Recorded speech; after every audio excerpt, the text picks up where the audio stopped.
Domitis, numéro 1 des résidences services seniors, des appartements et des services pour vivre l'esprit libre dans plus de 150 villes en France présente. Sud Radio, y a pas d'âge. Midi 30, Catherine Bully, David Arthur. Bonjour à tous, bienvenue dans Y a pas d'âge, votre rendez-vous tous les dimanches jusqu'à 12h30 avec comme chaque semaine des sujets qui vous concernent, des conseils, des astuces pour vous faciliter la vie. Et aujourd'hui, Catherine au sommaire. Y a pas d'âge pour oser en parler, retraité, oui, mais à l'étranger, Portugal, Maroc, Costa Rica, Thaïlande, que choisir, oui, mais bonne ou mauvaise idée? On en parle avec Alexandre Otio, conseiller en patrimoine chez Perlib. Il n'y a pas d'âge pour oser le faire. À 73 ans, Sophie Boyer vous fera découvrir en avant-première le prochain film de Stéphane Brisé avec Guillaume Canet dans lequel elle vient de tourner.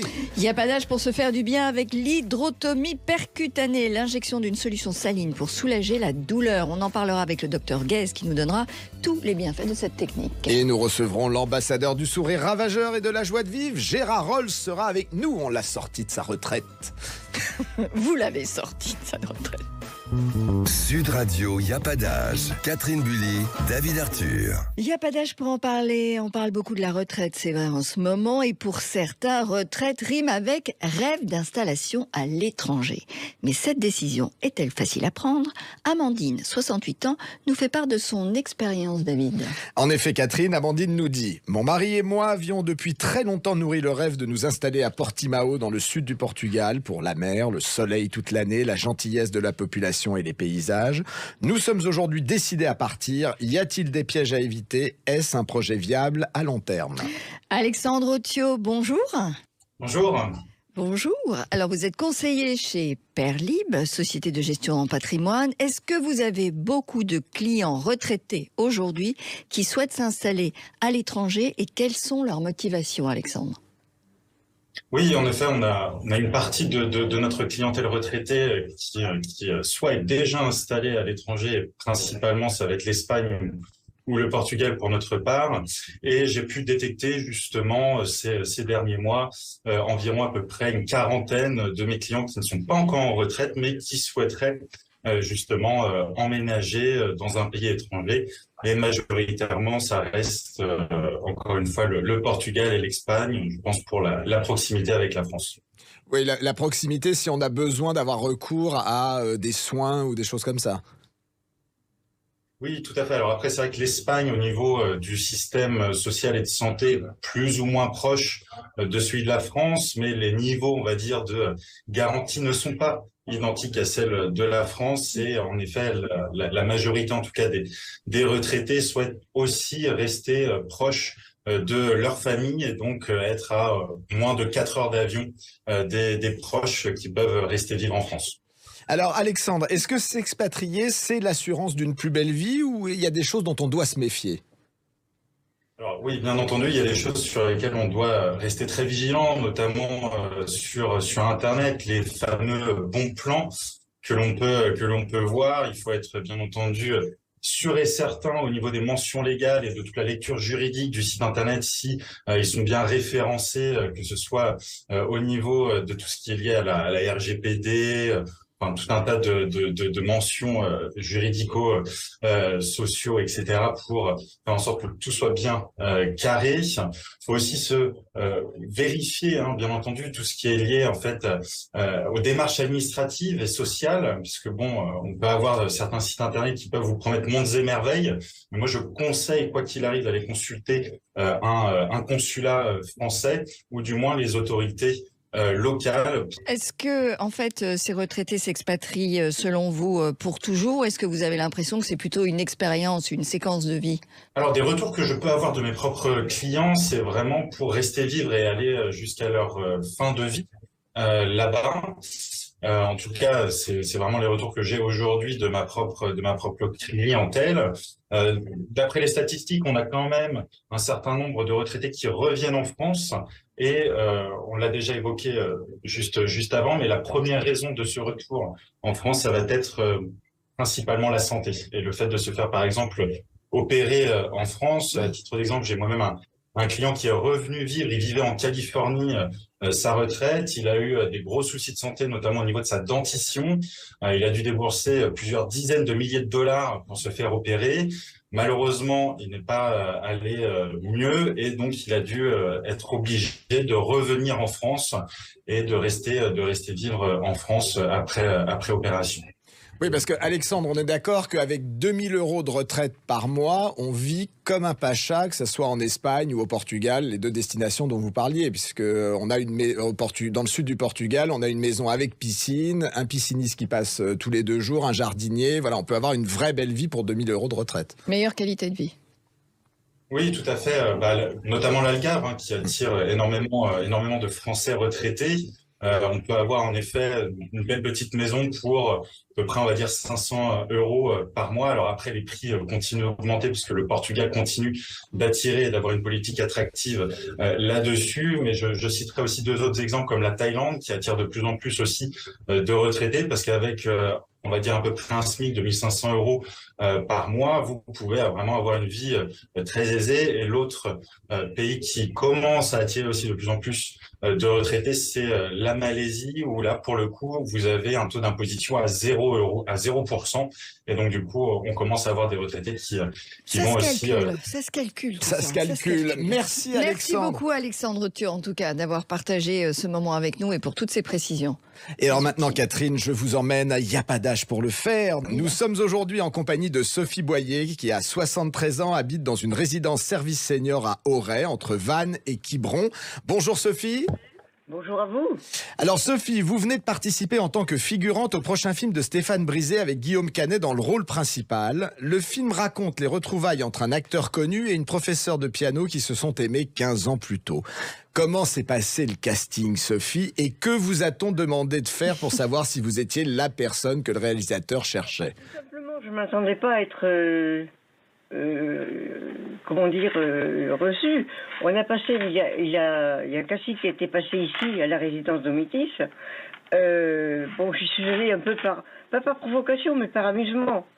Me disant, bon, on verra bien ce qui va se passer, pourquoi pas. Et puis on m'a demandé de partir pour 2 jours, pour le premier casting, où je me suis régalée. Vraiment, c'était une expérience merveilleuse. Alors j'étais déjà très flattée, mais je l'ai été encore plus quand on m'a demandé de repartir pour 3 jours. C'était vraiment une expérience formidable. Et on vous a demandé de réciter un texte. La première fois, on vous a demandé quoi? La première fois, de réciter un texte. La deuxième fois, on m'a demandé de participer à une chorale, ce qui m'a beaucoup surprise parce que je chante faux. Bon, mais peu importe. Donc j'y suis allée, j'ai beaucoup ri, je me suis bien amusée. Et la troisième fois, on avait un rôle à jouer pour le mariage de Guillaume et Anna. Comment a-t-il été avec vous, Guillaume Canet? Est-ce qu'il a été sympa? Il est très très sympa, charmant, adorable, prévenant, notamment envers les enfants, puisqu'il y avait également des enfants qui participaient à ce mariage. Gentil comme tout, très, très attentionné, très, très ouvert. Bon alors, Laetitia Mandard, vous êtes à côté de Sophie, vous êtes la directrice de la résidence où vit Sophie. 3 de vos résidences et votre animatrice ont participé à ce film. Quel effet ce tournage a eu sur la vie de la résidence? Alors ça a créé une très très belle ambiance déjà au sein des résidents, au sein de l'équipe. On a pu avoir beaucoup de fun en fait, voilà, dans notre quotidien avec ce tournage. En plus de cela, on a pu avoir quelques articles et donc effectivement on a pu mettre en lumière notre belle résidence et nos résidents. Oui. Est-ce qu'il y a des choses, Sophie, qui vous ont surprise? Parce que c'est vrai que quand on voit un film, une fois qu'il est terminé, et quand on participe au tournage, c'est très différent. On a toutes les astuces, on a toutes les coulisses. Donc, est-ce qu'il y a des choses qui vous ont impressionné? C'est à moi? Oui. J'ai écouté beaucoup de choses. Beaucoup de choses parce que je me suis rendu compte que c'était un travail absolument énorme à faire. Je ne me rendais pas compte quand je allais voir les films de tout ce qu'il y avait derrière, en fait, l'envers du décor. Alors, beaucoup de techniciens, beaucoup de caméras, beaucoup de personnel qui chacun sait à quelle place il doit être, où il n'y a jamais un mot plus l'un que l'autre. Tout le monde merveilleux, tout le monde précautionneux avec nous, tout le monde adorable, tout le monde gentil comme ça. Pas trop d'attente? Parce que j'imagine qu'il y a des scènes qui ont été recommencées, donc il n'y a pas eu trop d'attente? Un petit peu d'attente, mais c'est normal. Je veux dire, bon, il y a des scènes, comme on avait un réalisateur très excellent, mais très perfectionniste, ce qui est tout son honneur d'ailleurs. on a repris quelques séances. Donc il y a eu des reprises, il y a eu donc des attentes entre les reprises. Mais c'était pas grave du tout, il y avait une telle bonne ambiance que on attendait facilement. Bon, écoutez, merci beaucoup Sophie, merci Laetitia de nous avoir fait découvrir en avant-première le film Hors saison qui sortira en avril 2024. Donc si vous voulez voir Sophie sur les écrans, vous courez et on vous embrasse. Il y aura peut-être un prochain casting, qui sait. Je peux ajouter un mot ? Bien sûr. Alors, je voudrais dire que pour être figurante, moi, c'est la première fois que ça m'arrive. J'ai été ravie, enchantée. Mais pour être figurant, il faut de la patience, effectivement. Il faut de la bonne humeur. Et il faut surtout, rester soi-même. Rester naturel. Ne pas vouloir en faire trop, ne pas en faire assez. Rester tout à fait ce que l'on est. On se quitte sur ce très beau mot et on se retrouve tout à l'heure avec Gérard Rolls, monsieur Vive le Sport, qui sera avec nous. Mon GG national. Domitis, numéro 1 des résidences services seniors, des appartements et des services pour vivre l'esprit libre dans plus de 150 villes en France présente. Sud Radio, y a pas d'âge. Catherine Bully, David Arthur. Bienvenue si vous venez de nous rejoindre et merci d'être avec nous dans Y a pas d'âge, comme chaque dimanche entre midi et midi et demi sur Sud Radio. Tout de suite, nous allons vous parler de l'hydrotomie percutanée. Qu'est-ce que c'est ? Une technique efficace, vous verrez, pour soulager beaucoup de vos douleurs. Et nous aurons l'immense plaisir d'accueillir l'un des chantres de la joie de vivre. Gérard Rolls sera avec nous, Catherine. Yes. Gérard. Sud Radio, y a pas d'âge. Il n'y a pas d'âge pour prendre soin de soi et soulager ses douleurs. Nous sommes avec le docteur Bernard Guez. Bonjour. Bonjour. Alors, docteur Bernard Guez, vous êtes médecin généraliste à Nice, fondateur de l'hydrotomie percutanée, un soin qui soulage différentes douleurs articulaires, notamment l'arthrite, l'arthrose. Docteur Guez, est-ce que vous pouvez nous expliquer, parce que je pense qu'ils sont nombreux à ne pas connaître cette technique, ce qu'est l'hydrotomie percutanée ? Alors, l'hydrotomie percutanée est une pratique médicale qui consiste en l'injection intradermique ou sous-cutanée de sérum physiologique stérile. C'est la technique dite tumescente pour les indications principales connues, c'est-à-dire l'hydratation extracellulaire et en tant que véhicule d'apport thérapeutique. Le deuxième point, c'est que ce coussin, on va créer ce qu'on appelle un coussin d'hydrotomie qui va permettre l'injection des propres constituants de l'organisme, c'est-à-dire des oligoéléments, vitamines, minéraux, et également, car nous sommes médecins, pourquoi pas, des médicaments. Ce coussin d'hydrotomie a pour effet surtout d'éviter les effets indésirables des produits et des médicaments puisqu'il agit localement, directement, là où les troubles se trouvent, où la lésion se trouve. Et alors concrètement, docteur, quelles sont les pathologies qui peuvent être soignées par cette hydrotomie percutanée ? Alors, ce qui a fait la renommée de l'hydrotomie, c'est d'abord l'arthrose, dans toutes ses formes, tout ce qui est arthrose cervicale, lombaire, mais également au niveau du genou, des coudes, des poignets, des chevilles. Donc de très bons résultats, parce que je dois vous dire que l'arthrose, on l'apprend en faculté, que c'est une maladie dégénérative. Et il y a une déshydratation des cartilages, voire des disques.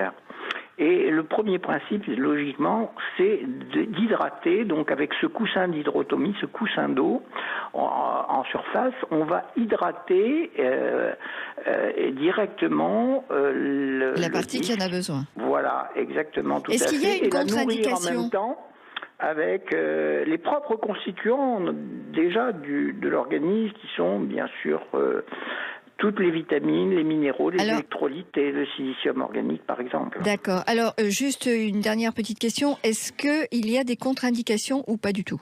Alors, il n'y a pratiquement aucune contre-indication, sinon des allergies à l'un des constituants, mais c'est extrêmement rare, on les voit pratiquement jamais, mais c'est propre à la médecine allopathique conventionnelle, c'est-à-dire que quand on prend n'importe quel produit, là, a priori, il n'y en a pas parce que c'est les propres constituants de l'organisme. L'organisme a besoin de tous ces produits pour vivre. Et si c'est un médicament, c'est le cas de tous, c'est-à-dire l'allergie à l'un des constituants.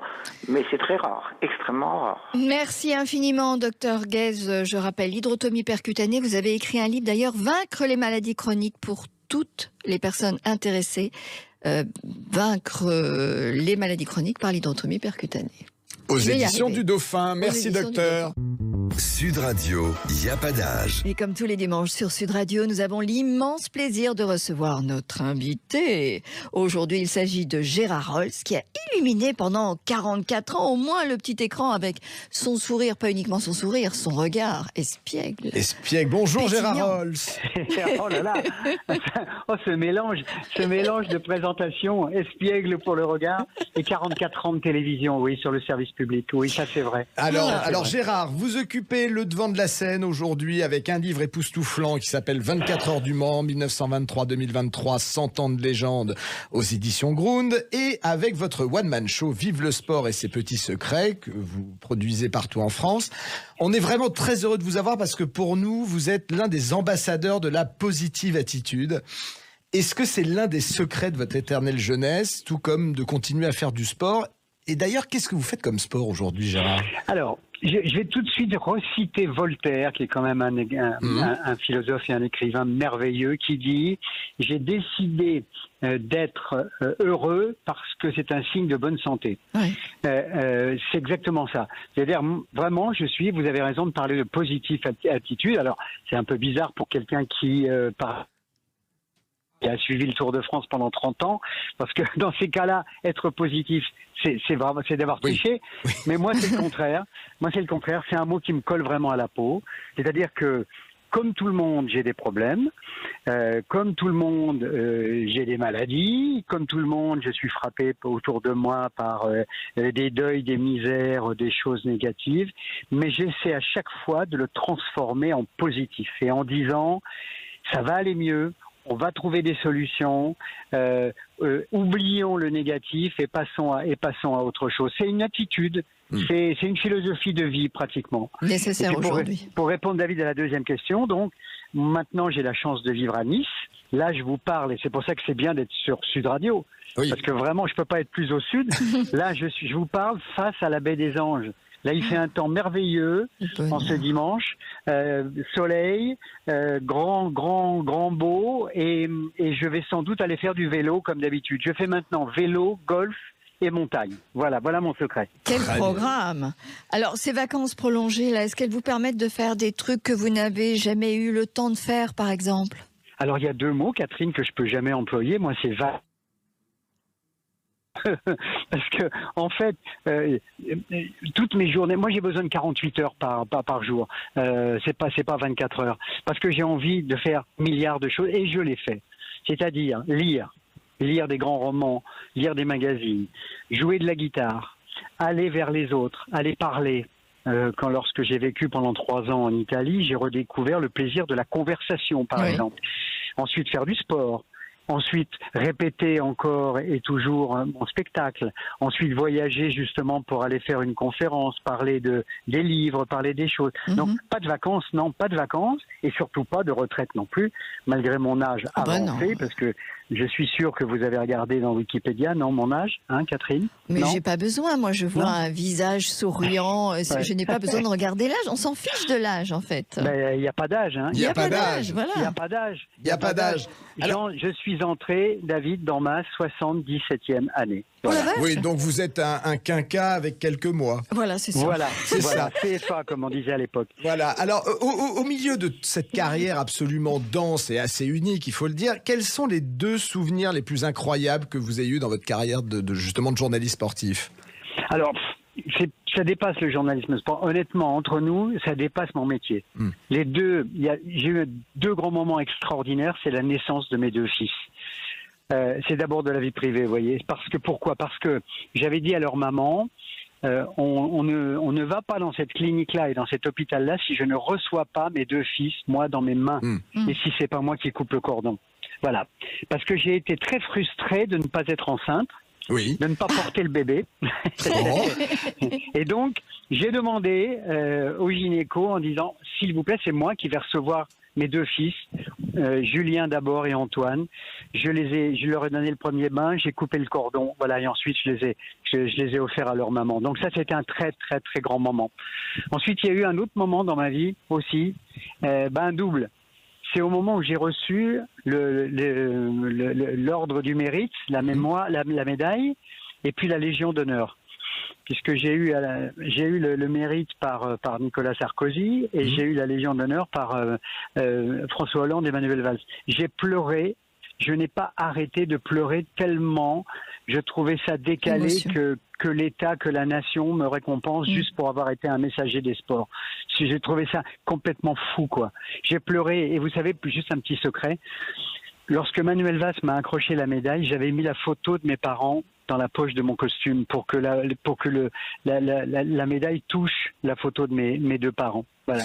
Bon bah écoutez, Gérard, malheureusement, on est battu par le temps. On va se quitter sur ce très beau mot et cette belle vision que vous avez. Et on va se retrouver un peu plus tard dans la saison pour parler du livre et parler de sport. Bah avec grand plaisir, le 10 juin, donc, puisque ce seront les 100 ans des 24 heures du Mans, moi je vous propose de vous retrouver le 10 juin. 100 ans pile, et à propos de ce livre-là qu'on a écrit et qui apparemment est un énorme succès parce qu'on a été obligé de le rééditer, le bouquin que j'ai écrit avec Bernard, Basile Davoine et mon fils. Eh ben alors écoutez, on se retrouve le 10 juin, le rendez-vous est pris. Bonne journée Gérard. Merci Gérard, bonne journée à bientôt. À bientôt. Et vive le sport et vive Sud Radio. On vous embrasse. À très vite. Merci à vous tous de nous avoir suivis. David, nous vous souhaitons de passer un bon dimanche, une bonne semaine à l'écoute de Sud Radio. Et on se retrouve dimanche prochain dans un premier temps dans la matinale et entre midi et demi pour votre émission préférée. Bon dimanche à tous. Bon dimanche à tous. À la semaine prochaine. Sud Radio, il n'y a pas d'âge. Avec Domitis, numéro 1 des résidences services seniors, des appartements et des services pour vivre l'esprit libre dans plus de 150 villes en France.